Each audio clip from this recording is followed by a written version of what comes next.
आत्यानं कानात कुर्र केल्यावर मिळतं ते नाव, आणि वाडवडिलांच्या पुण्याईनं मिळतं ते गाव. हीच खरी आपली ओळख.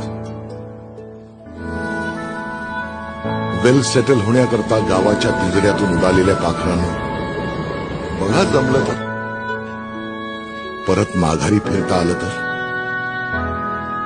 कित्येक घरांची गंजलेली कुलपं तुमची वाट बघतायत. या काळ्या मातीत फक्त धान्य नाही तर कित्येक धनवान घडविण्याची ताकद आहे. इथल्या तडा गेलेल्या भिंतींना, पडीक घरांना, ओसाड शेतीला, सुन्न गावांना, सुरकुतलेल्या हातांना फक्त तुमच्या सोबतीची गरज आहे. ही आपली माती, आपली जमीन परक्यांच्या घशात ओतून तुम्ही तुमच्याच गावात परके होणार का? शहरात करोडोंचं घर घेऊ नये उद्या तुम्ही तुमच्याच मुलांना दुसऱ्यांची वाडी आणि अंगण दाखवणार का?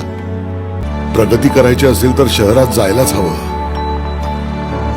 पण त्यासाठी गावाशी जुळलेली नाळ तुटता कामा नये.